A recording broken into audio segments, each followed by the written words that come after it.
S, ಬಿಹಾರದಲ್ಲಿ magic ಮಾಡೋದ್ರಲ್ಲಿ ವಿಫಲರಾದ್ರ ಹೊಸ ಪಕ್ಷಗಳು ಅಂತ. ಎಸ್, ಬಿಜೆಪಿಯ MLC ರವಿಕುಮಾರ್ ದೂರವಾಣಿ ಸಂಪರ್ಕದಲ್ಲಿದ್ದಾರೆ. ರವಿಕುಮಾರ್ ನಮಸ್ಕಾರ. ಎಸ್, ನೇರ ಸಂಪರ್ಕದಲ್ಲಿ ನಮ್ಮನ್ನ ಜಾಯ್ನ್ ಆಗ್ತಾ ಇದ್ದಾರೆ. ನಮಸ್ಕಾರ ಗುರುಪ್ರಸಾದ್, ನಿಮ್ಮ ಜೊತೆ ಇದ್ದೀನಿ. ಎಸ್, ಬಿಹಾರದಲ್ಲೂ ಕೂಡ ಬಿಜೆಪಿ ಹಾಗೆ ಮಿತ್ರ ಪಕ್ಷಗಳ ಶಂಖನಾದ ಮೊಳಗುತ್ತಾ ಇದೆ. ಸೊ ಏನೇನಿಸ್ತಾ ಇದೆ, ಒಂದು ಟ್ರೆಂಡ್ ಅನ್ನ ನೋಡ್ತಾ ಇದ್ರೆ ರವಿಕುಮಾರ್?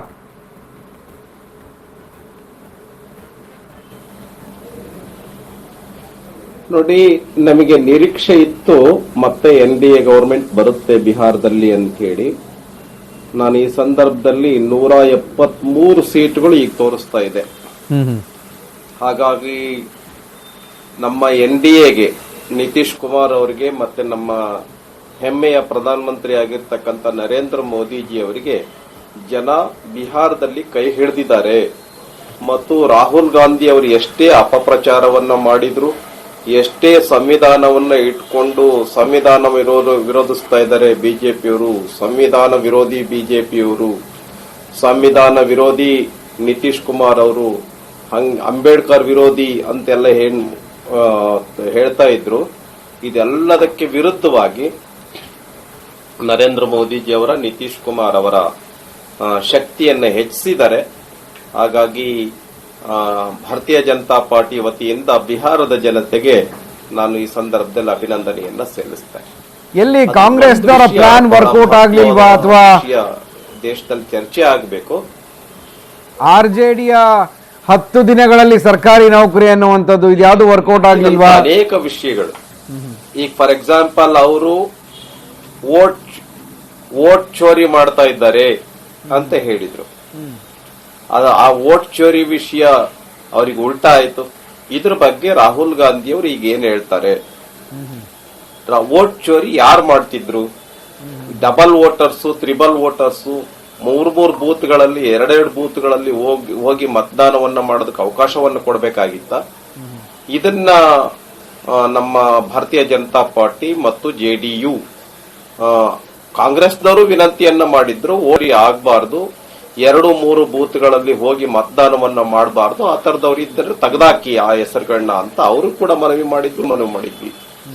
ಆದ್ರೆ ಅವರು 65 ಲಕ್ಷ ಮತದಾರರನ್ನ ತೆಗೆದಾಕ್ಬಿಟ್ಟಿದ್ದಾರೆ ಅಂತ ಹೇಳಿ ಏನು ಕಾಂಗ್ರೆಸ್ನವರು, ರಾಹುಲ್ ಗಾಂಧಿ ಅವರು ಇಡೀ ರಾಜ್ಯಾದ್ಯಂತ ಬಿಹಾರದಲ್ಲಿ 15 ದಿವಸ ಏನು ಯಾತ್ರೆಯನ್ನ ಮಾಡಿದ್ರು. ಈ ಯಾತ್ರೆ ಎಲ್ಲೆಲ್ಲಿ ಹೋಗಿದ್ರು ಅಲ್ಲೆಲ್ಲ ಕಾಂಗ್ರೆಸ್ ಸೋತಿದೆ, ಆಮೇಲೆ RJDನೂ ಕೂಡ ಸೋತಿದೆ. ಇದ್ರ ಬಗ್ಗೆ ರಾಹುಲ್ ಗಾಂಧಿ ಅವರು, ಮಲ್ಲಿಕಾರ್ಜುನ್ ಖರ್ಗೆ ಅವರು ಏನ್ ಹೇಳ್ತಾರೆ ಅನ್ನುವಂಥದ್ರ ಬಗ್ಗೆ ನಾನು ಕೇಳೋದಕ್ಕೆ ಬಯಸ್ತೇನೆ. ಒಂದನೇದು. ಆಮೇಲೆ ಎರಡನೇದು, ನಮ್ಮ ಕಳೆದ ಸಾರಿಗಿಂತ ಈ ಸಾರಿ ಸೀಟ್ಗಳು ಹೆಚ್ಚಾಗ್ತಾ ಇದೆ. ಅವ್ರ ಸೀಟ್ಗಳು 19 ಸೀಟ್ ಇತ್ತು ಕಾಂಗ್ರೆಸ್, 13 ಸೀಟಿಗೆ ಬಂದ್ರು. ಇನ್ನು ಎಷ್ಟು ಸಾರಿ ನೀವು ರಾಹುಲ್ ಗಾಂಧಿ ಅವರನ್ನ ಪ್ರಯೋಗ ಮಾಡೋರು? ನಮ್ಮ ನಾಯಕ, ವಿಪಕ್ಷ ನಾಯಕ ಅಂತ ಹೇಳಿ ಎಷ್ಟು ಸಾರಿ ಪ್ರಯೋಗ ಮಾಡ್ತಾ ಇದ್ದೀರಿ ಅನ್ನೋದನ್ನ ನಾನು ಕೇಳೋದಕ್ಕೆ ಬಯಸ್ತಾ ಇದ್ದೇನೆ ಸರ್. ಓಕೆ, ಈ ಒಂದು ಅಥವಾ ಗೆಲುವು ಅಥವಾ ಗೆಲುವಿನ ಸನಿಹ ಅಥವಾ ಈ ಒಂದು ನಂಬರ್ ಗೇಮ್ ಅನ್ನು ನೋಡ್ತಾ ಇದ್ದಾಗ ಅನೇಕ ವಿಷಯಗಳಿದೆ. ಈಗ ಉದಾಹರಣೆಗೆ ಅಭಿವೃದ್ಧಿ ವಿರೋಧಿ ಸರ್ಕಾರ ಅಂತಾನು ಹೇಳ್ತಿದ್ರು ನಮಗೆ. ಈಗ ಹಂಗಾದ್ರೆ ಅಭಿವೃದ್ಧಿ ನಿಮ್ ಕಾಲದಲ್ಲಿ ಹೆಂಗಿತ್ತು, ನಮ್ ಕಾಲದಲ್ಲಿ ಹೆಂಗಿತ್ತು, ಯಾಕೆ ಜನ ಓಟ್ ಕೊಟ್ರು? ಇದನ್ನ ನೀವು ಉತ್ತರ ಕೊಡ್ತೀರಾ? ನಿಮ್ ಕಾಲದಲ್ಲಿ ಎಷ್ಟು ಪ್ರಮಾಣದಲ್ಲಿ ಉದ್ಯೋಗ ಇತ್ತು, ನಮ್ ಪ್ರಮಾಣದಲ್ಲಿ ಎಷ್ಟು ಉದ್ಯೋಗ ಇತ್ತು, ಬೇಕಾದ್ರೆ ವೈಟ್ ಪೇಪರ್ ಬಿಡುಗಡೆ ಮಾಡೋಣ. ಆಮೇಲೆ ಎರಡನೇದು, ನಿಮ್ ಕಾಲದಲ್ಲಿ ಎಷ್ಟು ಇಂಜಿನಿಯರಿಂಗ್ ಕಾಲೇಜ್ ಇತ್ತು, ಮೆಡಿಕಲ್ ಕಾಲೇಜ್ ಇತ್ತು, ಬೇರೆ ಬೇರೆ ಶಿಕ್ಷಣ ಸಂಸ್ಥೆಗಳಿತ್ತು, ನಿಮ್ ಕಾಲದಲ್ಲಿ ರಸ್ತೆಗಳು ಹೆಂಗಿದ್ವು, ನಿಮ್ ಕಾಲದಲ್ಲಿ ಎಷ್ಟು ಫ್ಯಾಕ್ಟರಿಗಳಿದ್ವು, ಈಗ NDA ಕಾಲದಲ್ಲಿ ಎಷ್ಟು ಕಾಲೇಜುಗಳು, ಎಷ್ಟು ಕೈಗಾರಿಕೆಗಳು, ಎಷ್ಟು ರಸ್ತೆಗಳ ರಿಪೇರಿ ಆಗಿದೆ, ಇವೆಲ್ಲವನ್ನು ಕೂಡ ಜನಕ್ಕೆ ನಾವು ವೈಟ್ ಪೇಪರ್ ಮೂಲಕ ತಿಳಿಸೋಣ. ಹಾಗಾಗಿ ಯಾರು ನಿಜಕ್ಕೂ ಅಭಿವೃದ್ಧಿ ಪರ, ಯಾರು ನಿಜಕ್ಕೂ ಬಿಹಾರದ ಜನರ ಪರ ಅನ್ನೋದನ್ನ ಯೋಚನೆ ಮಾಡಿ ಅಳದು ತೂಗಿ ಮತದಾನವನ್ನ ಮಾಡಿದ್ದಾರೆ. ಹಾಗಾಗಿ ಈಗ 176 ಸೀಟ್ಗಳವರೆಗೆ ನಮಗೆ ತೋರಿಸ್ತಾ ಇದೆ. ಇದು ನಿಜ ಆಗಿದ್ದೇ ಆದ್ರೆ ಬಿಹಾರದ ಜನ ಅತ್ಯಂತ ಮೆಚೂರ್ಡ್, ಅತ್ಯಂತ ಬುದ್ಧಿವಂತ ಮತದಾರರು, ಇಡೀ ದೇಶಕ್ಕೆ ಒಂದು ಡೈರೆಕ್ಷನ್ ಅನ್ನ ಒಂದು ಮಾರ್ಗವನ್ನ ತೋರಿಸಿದ್ದಾರೆ ಬಿಹಾರದವರು ಅಂತ ಹೇಳಿ ನಾನು ಈ ಸಂದರ್ಭದಲ್ಲಿ ಮಹಿಳಾ ಮತದಾರರ ಮ್ಯಾಜಿಕ್ ಮಾಡಿದ್ರ ಈ ಬಾರಿ NDAಗೆ ಅಂತ?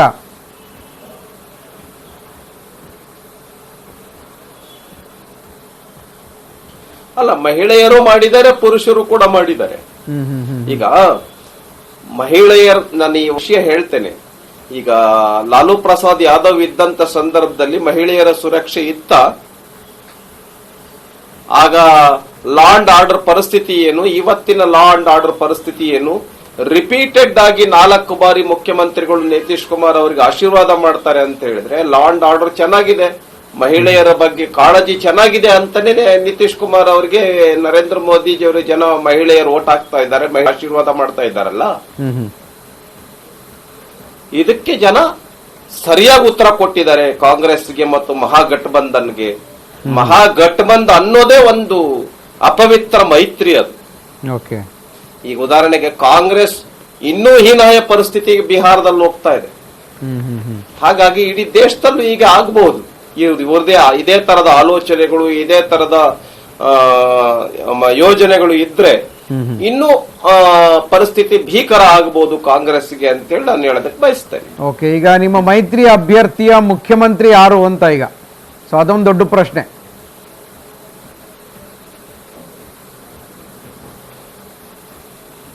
ಅಲ್ಲ, ನಮ್ಮ ಮೈತ್ರಿಯಲ್ಲಿ ನಮ್ಮ ಪ್ರಧಾನಮಂತ್ರಿ ನರೇಂದ್ರ ಮೋದಿಜಿಯವರು, ಅಮಿತ್ ಶಾಜಿ ಅವರು ಮತ್ತೆ ನಿತೀಶ್ ಕುಮಾರ್ ಅವರು ಸೇರಿ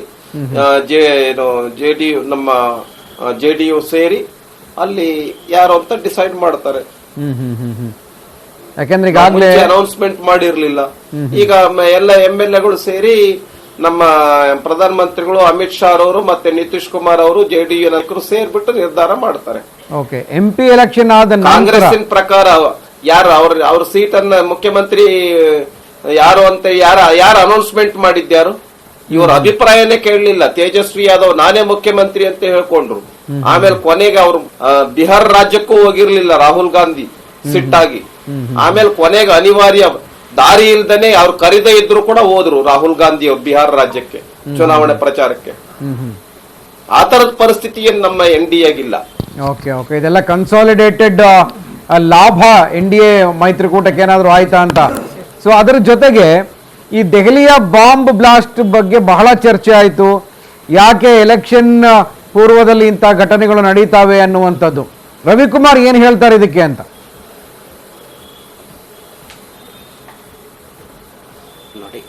ನೋಡಿ, ಈ ವಿಷಯ ಯಾರಿಗೂ ಗೊತ್ತಿರಲಿಲ್ಲ. ಯಾರು ದೇಶದ್ರೋಹಿಗಳು ಅವ್ರಿಗೆ ಚುನಾವಣೆ ನಂತರ, ಚುನಾವಣೆ ಮುಂಚೆ ಅದೇನು ಪ್ಲಾನ್ ಮಾಡ್ಕೊಂಡು ಮಾಡಲ್ಲ. ಅವತ್ತು ಬಾಂಬ್ ಬ್ಲಾಸ್ಟ್ ಮಾಡಬೇಕು ಅನ್ನುವಂಥದ್ದು ಪ್ಲಾನ್ ಇಲ್ಲ. ಅದನ್ನು ಆಕಸ್ಮಿಕವಾಗಿ ಆಗಿರ್ತಕ್ಕಂಥದ್ದು ಘಟನೆ ಅದು ಅಂತ ಹೇಳಿ ಗೊತ್ತಾಗ್ತದೆ. ಅಕಸ್ಮಾತ್ ನಾನು ಇದಕ್ಕೆ ನಮ್ಮ ಆರ್ಮಿಯವರಿಗೆ, ನಮ್ಮ ಪೊಲೀಸ್ ಇಲಾಖೆ, ನಮ್ಮ ಗುಪ್ತಚರ ಇಲಾಖೆಗೆ ಯಾರು 2900 kg RDX ಅನ್ನ ಟ್ರೇಸ್ ಮಾಡಿದ್ರು ಅವ್ರಿಗೆ ಈ ಸಂದರ್ಭದಲ್ಲಿ ನಾನು ಅಭಿನಂದನೆಯನ್ನು ಸಲ್ಲಿಸ್ತೇನೆ. ಅಕಸ್ಮಾತ್ ಟ್ರೇಸ್ ಮಾಡದೆ ಹೋಗ್ಬಿಟ್ಟಿದ್ರೆ, ಅದನ್ನು ಹಿಡಿದೇ ಹೋಗ್ಬಿಟ್ಟಿದ್ರೆ ದೇಶದಲ್ಲಿ 200 ಕಡೆ ಬ್ಲಾಸ್ಟ್ ಮಾಡಬೇಕು ಅಂತ ಪ್ಲಾನ್ ಇತ್ತಂತೆ. 200 ಕಡೆ. ಹಾಗಾಗಿ ನಾನು ನಮ್ಮ ಪೊಲೀಸ್ ಇಲಾಖೆಗೆ, ನಮ್ಮ ಆರ್ಮಿಗೆ, ನಮ್ಮ ಗುಪ್ತಚರ ಇಲಾಖೆಗೆ ನಾನು 100 ಬಾರಿ ನಾನು ಅಭಿನಂದನೆಗಳನ್ನ ಸಲ್ಲಿಸ್ತೇನೆ. ಇದು ಕಾಂಗ್ರೆಸ್ ಈಗ ಹೊಸ ಒಂದು ಹಿರಿಯಾದೆಯನ್ನ, ಹೊಸ ಒಂದು ತರ್ಕವನ್ನ ಈಗ ಮುಂದೆ ತರಬಹುದು. ನೋಡಿ, ಅಲ್ಲಿ ಬ್ಲಾಸ್ಟ್ ಆಯ್ತು, ಬಿಜೆಪಿ ಲಾಭ ಆಯ್ತು, NDA ಲಾಭ ಆಯ್ತು ಅಂತೇಳಿ. ಇದಕ್ಕೆ ಏನೇನೋ ಅರ್ಥ ಇಲ್ಲ. ಲಾಭ ಮಾಡ್ಕೊಳ್ಬಹುದಾಗಿತ್ತು, ಲಾಭ ಆಗ್ಲಿಲ್ಲ ಅಂತ NDA ಬರ್ತಾ ಇದೆ. ಅಲ್ಲ, ಅದನ್ನ ಕಾಂಗ್ರೆಸ್ ಲಾಭ ಆಗಿ ಪರಿವರ್ತನೆ ಮಾಡ್ಕೋಬಹುದಾಗಿತ್ತ ಅಂತ ಅದು ಗೊತ್ತಿಲ್ಲ.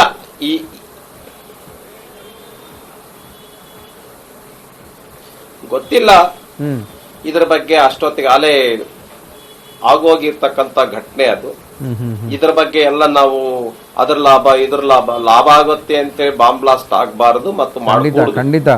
ಆದ್ರೆ ಯಾರ ದೇಶದ್ರೋಹಿಗಳಿದ್ದಾರೆ ಅವರು ಯಾರೇ ಸೋಲ್ಲಿ ಯಾರೇ ಗೆಲ್ಲಿ ನಾವೆಲ್ಲರೂ ಕೂಡ ಎಲ್ಲ ಪಾರ್ಟಿಯವರು ಇಡೀ ದೇಶದಲ್ಲಿ ಒಟ್ಟಾಗಿ ಈ ಬಾಂಬ್ ಬ್ಲಾಸ್ಟ್ ಅನ್ನ ಖಂಡಿಸಬೇಕು. ನಮ್ ದೇಶದೊಳಗಡೆ ಮತ್ತೆ ಬಾಂಬ್ ಬ್ಲಾಸ್ಟ್ ಆಗದೆ ಇರೋ ರೀತಿಯಲ್ಲಿ ನಾವೆಲ್ಲ ಒಟ್ಟಾಗಿ ಕೆಲಸವನ್ನ ಮಾಡಬೇಕು. ಪಕ್ಷದ ಹಿತವನ್ನ ನಮ್ಮ ವೈಯಕ್ತಿಕ ಹಿತಗಳನ್ನ ಬಿಟ್ಟು ಅಮಾಯಕ ಜನ ಸಾಯ್ತಾ ಇದ್ದಾರೆ.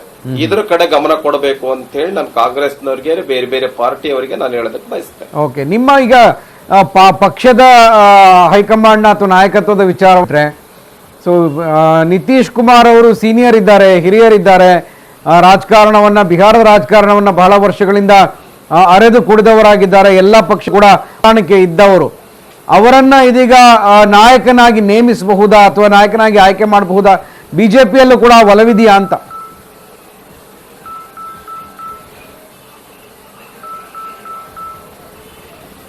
ಗೊತ್ತಿಲ್ಲ.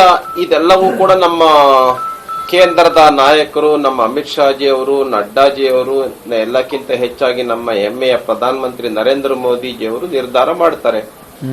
ಯಾರನ್ನು ಬೇಕಾದ್ರೂ ಮುಖ್ಯಮಂತ್ರಿ ಅಲ್ಲಿ ಮಾಡಬಹುದು. ನಿತೀಶ್ ಕುಮಾರ್ ಅವರಂತೂ ನಮ್ಮ NDA ಜೊತೆನಲ್ಲಿ ಒಬ್ಬ ಮಹಾ ಸೈನಿಕನಾಗಿ ನಿಂತ್ಕೊಂಡು ಬಿಹಾರದಾದ್ಯಂತ ಓಡಾಡಿ ಮೋದಿಜಿಯವರು, ಅಮಿತ್ ಶಾಜಿ ಅವರು, ಆಮೇಲೆ ನಮ್ಮ ನಿತೀಶ್ ಕುಮಾರ್ ಅವರು ಸಾಕಷ್ಟು ಸಮಯವನ್ನ ಬಿಹಾರಕ್ಕೆ ಕೊಟ್ಟು ಬಿಹಾರದಲ್ಲಿ 180 ಸೀಟ್ಗಳು ತೋರಿಸ್ತಾ ಇದೆ. 179, 180 ಅಲ್ಲಿವರೆಗೆ ಬರ್ತಾ ಇದೆ ಅಂತ ಹೇಳಿದ್ರೆ ಜನ ಒನ್ ಸೈಡ್ ತೀರ್ಮಾನ ಮಾಡಿದ್ದಾರೆ. ಎಸ್, ಅಭಿವೃದ್ಧಿ ಅಂತ ಹೇಳಿದ್ರೆ NDA, ಬಿಜೆಪಿ, JDU, ಕಾಂಗ್ರೆಸ್ ಮತ್ತೆ RJD ಇವರ ನೋಡ್ಬಿಟ್ಟಿದೀವಿ. ಲಾಲು ಪ್ರಸಾದ್ ಇಷ್ಟು ವರ್ಷ ಮುಖ್ಯಮಂತ್ರಿ ಇದ್ರು, ಜಂಗಲ್ ರಾಜ್ ಮಾಡಿದ್ರು, ಕಾನೂನು ವ್ಯವಸ್ಥೆ ಸಂಪೂರ್ಣವಾಗಿ ಹಾಳಾಗಿ ಹೋಗಿತ್ತು, ಹುದ್ದೆ ಇಲ್ಲ, ಶಿಕ್ಷಣ ಇಲ್ಲ, ಕೈಗಾರಿಕೆಗಳಿಲ್ಲ, ರಸ್ತೆಗಳು ಸರಿ ಇಲ್ಲ, ಮೂಲಭೂತ ಸೌಲಭ್ಯಗಳಿಲ್ಲ. ಈ ತರದ ಒಂದು ನರಕ ರಾಜ್ಯವನ್ನಾಗಿ ಏನ್ ಮಾಡಿದ್ರು. ಇದಕ್ಕೆ ಕಂಟಿನ್ಯೂಯಸ್ ಆಗಿ 4 ಬಾರಿ ಗೆಲ್ಲಿಸ್ತಾರೆ ಅಂತ ಹೇಳಿದ್ರೆ ಸರಿಯಾದ ಮಾರ್ಗವನ್ನ ಇದು ಮಾಡಿದ್ದಾರೆ. ಮತ್ತು ದೀರ್ಘಕಾಲದವರೆಗೆ NDA ಅಧಿಕಾರಕ್ಕೆ ಬರಬೇಕು. ಅವಾಗ್ಲೇನೆ ಬಿಹಾರದಲ್ಲಿ ಒಂದು ಪರಿವರ್ತನೆ, ಬಿಹಾರದಲ್ಲಿ ಒಂದು ಒಳ್ಳೆಯ ಸುಧಾರಣೆ ಆಗತ್ತೆ ಅನ್ನುವಂಥದ್ದನ್ನ ಜನ ಬಹಳ ಯೋಚನೆ ಮಾಡಿನೇ ತೀರ್ಮಾನ ಮಾಡಿದ್ದಾರೆ. ಮತ್ತೆ ರಿಪೀಟೆಡ್ ಆಗಿ ಬಿಜೆಪಿ ಮತ್ತು NDA ಮತ್ತೆ ಅಧಿಕಾರಕ್ಕೆ ತಂದಿದ್ದಾರೆ ಅಂತ ನನಗೆ ಹೇಳೋದಕ್ಕೆ ಬಯಸ್ತೇನೆ. ಓಕೆ ರವಿಕುಮಾರ್, ಕೊನೆಯದಾಗಿ ಏನಂತಂದ್ರೆ ಮುಂದೆ ಬರುವಂತಹ ರಾಜ್ಯದ ಚುನಾವಣೆಗಳು, ಯಾಕಂದ್ರೆ ನಮ್ಮ ರಾಜ್ಯದಲ್ಲಿ ಇನ್ನು ವಿಧಾನಸಭೆ ಬರೋದಕ್ಕೆ 2.5 ವರ್ಷಗಳು ಬಾಕಿ ಇದಾವೆ. ಇಲ್ಲಿ ಸಾಕಷ್ಟು ತಿಕ್ಕಾಟ ನಡೀತಾ ಇದೆ. ಪ್ರತಿದಿನ ನೀವು ಕೂಡ ಅದನ್ನೆಲ್ಲ ನೋಡ್ತಾ ಇರ್ತೀರಿ. ಮುಂದಿನ ಚುನಾವಣೆಗಳಿಗೆ ಬಿಹಾರದ ಈ ಒಂದು ಚುನಾವಣೆ ರಿಸಲ್ಟ್ನ ಎಫೆಕ್ಟ್ ಯಾವ ರೀತಿ ಆಗಬಹುದು, ಬಿಜೆಪಿ ಯಾವ ರೀತಿ ಅದನ್ನ ಎನ್ಕ್ಯಾಶ್ ಮಾಡ್ಕೊಳ್ಬಹುದು ರಾಜ್ಯದಲ್ಲಿ ಅಂತ ನೀವೆಲ್ಲರೂ?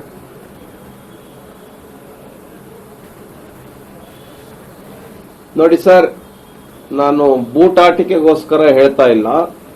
ನಮ್ಮ ಕರ್ನಾಟಕ ರಾಜ್ಯದಲ್ಲೂ ಕೂಡ ಇದೇ ಪರಿಸ್ಥಿತಿ ಇದೆ. ಇವತ್ತು ಬೆಲೆ ಏರಿಕೆಯಿಂದ ಜನ ತತ್ತರಿಸಿ ಹೋಗಿದ್ದಾರೆ. ಅಭಿವೃದ್ಧಿ ಅನ್ನೋದು ಸಂಪೂರ್ಣವಾಗಿ ಸ್ಥಗಿತಗೊಂಡಿದೆ. ಖಜಾನೆ ಖಾಲಿಯಾಗಿ ಹೋಗಿದೆ. ಭ್ರಷ್ಟಾಚಾರ ಮಿತಿ ಮೀರಿದೆ. ರಸ್ತೆಗಳು, ಬೆಂಗಳೂರು ರಸ್ತೆ ಗುಂಡಿಗಳು ಮುಚ್ಚೋದಕ್ಕೆ ಕಾಂಗ್ರೆಸ್ ಹತ್ರ, ಸರ್ಕಾರದ ಹತ್ರ ಹಣ ಇಲ್ಲ. ಆಮೇಲೆ ಉತ್ತರ ಕರ್ನಾಟಕದಲ್ಲಿ ರೈತರು ಹೋರಾಟ ಮಾಡ್ತಾ ಇದ್ದಾರೆ. ಕಬ್ಬಿನ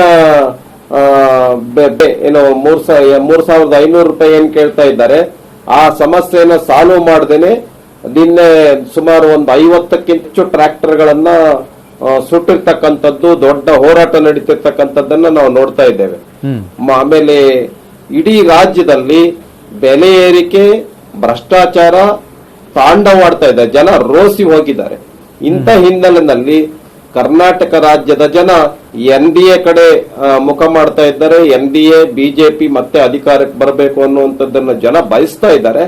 ಈ ಎಲ್ಲ ಹಿನ್ನೆಲೆಯಲ್ಲಿ ಈ ಚುನಾವಣೆಯ ನಂತರ ಮತ್ತೆ ಒಟ್ಟಿಗೆ ಕೂತ್ಕೊಂಡು ನಾವೆಲ್ಲರೂ ಸರಿಯಾದ ಯೋಜನೆಯನ್ನ ಮಾಡಿಕೊಂಡು ಪಾರ್ಟಿಯನ್ನ ಕಟ್ತಕ್ಕಂತ ಕರ್ನಾಟಕ ರಾಜ್ಯದಲ್ಲಿ ನಮ್ಮ ಮತ್ತೆ NDA ಸರ್ಕಾರ ಬರುವಂತದ್ರ ಕಡೆ ನಾವು ಯೋಚನೆ ಮಾಡ್ತೇವೆ. ಆ ನಿಟ್ಟಿನಲ್ಲಿ ನಾವು ಖಂಡಿತ ಕೆಲಸವನ್ನ ಮಾಡ್ತೇವೆ. ಆ ವಿಶ್ವಾಸ, ಆ ಒಂದು ಭರವಸೆ ನಮ್ಮ ಕಾರ್ಯಕರ್ತರಲ್ಲಿ ಇದೆ ಅಂತೇಳಿ ನಾನು ಹೇಳೋದಕ್ಕೆ ಥ್ಯಾಂಕ್ ಯು ರವಿಕುಮಾರ್ ಅವರೇ.